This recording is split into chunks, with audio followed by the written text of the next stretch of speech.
En dan gaan we nu naar een interview met Timothy Martina over het festival Curaçao Wintertuin. Dat is een festival dat al sinds 2017 bestaat. Het is nog niet heel erg bekend. Nog mensen die er naartoe gaan, die zijn heel enthousiast.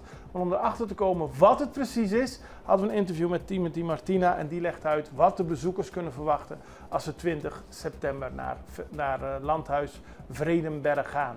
Wintertuin Festival aanstaande zaterdag 20 september is, laten we zeggen, een hele magische evenement. Vol met poëzie, eigenlijk alle typen kunst ga je daar een beetje van ervaren. Van voordrachten, we hebben ook mensen die hun boeken gaan lanceren, de schrijvers. We hebben ook dansers die gaan optreden, muziek. Dus het wordt een hele 360 kunst evenement daar bij de Landhuis Vredenberg. Dat is een mooie plek en als je kijkt uit de omschrijving, een inclusief festival dat kunstenaars, schrijvers, rappers, dichters, filmmakers en muzici samenbrengt. Klopt. Nou, ja, dat is eigenlijk een mooie omschrijving. Ja. En wat is jouw rol? Ik ben de MC van de Mondi Stage. Dus we gaan verschillende stages. Klopt. We hebben 3 stages, podia.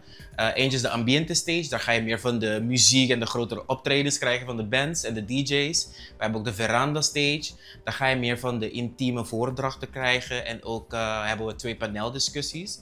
Eentje over AI en kunst, een hele hot topic op dit moment. Ja. En bij mijzelf, bij de Mondi Stage, dat gaat plaatsvinden meer achterin een tuin van Landhuis Vredenberg. Met al die mooie lichtjes. Met al die mooie lichten onder die bomen, dan krijgen we een hele cozy, magische ervaring met een beetje combinatie van film en kunst. Leuk. Ja, dus elke podium heeft zijn eigen feeling, eigen MC en zeker om een keertje alle 3 mee te maken. Door de hele avond heen.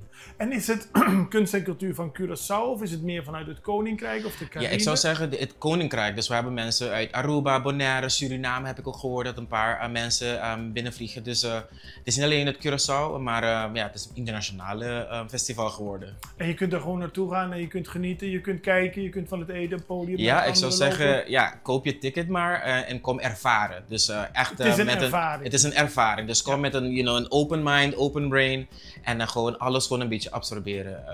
Voor mij ben ik heel enthousiast om het voor de eerste keer mee te maken. We hebben een draairun gezien van wat te verwachten is en ik kan je zeggen kippenvel. Het wordt echt een kippenvel moment. Het kost maar 25 gulden in de voorverkoop en 35 gulden aan de deur. Ja. Het begint al om 6 uur gaan de deuren open tot middernacht. En er is ook voldoende lekker eten en drinken. Genoeg eten, genoeg drinken. Ik heb ook gehoord van een wine station. Dus als je van een wijntje houdt en een beetje kunst meemaken, zou ik zeggen, kom met je vriendinnen, met je vrienden, met de familie eigenlijk. En dan zien we elkaar 20 september. Kaartjes zijn te kopen bij Menses Caminara van Intueel Zeelandia en ook op CaribbeanTicketShop.com voor 25 gulden. En mocht er kaartjes over zijn, dan zijn ze verkrijgbaar bij de deur voor 35. Maar het kan ook uitverkocht zijn dan? Kan ook uitverkocht zijn. Vorig jaar was het ook uitverkocht. Ja. Dankjewel.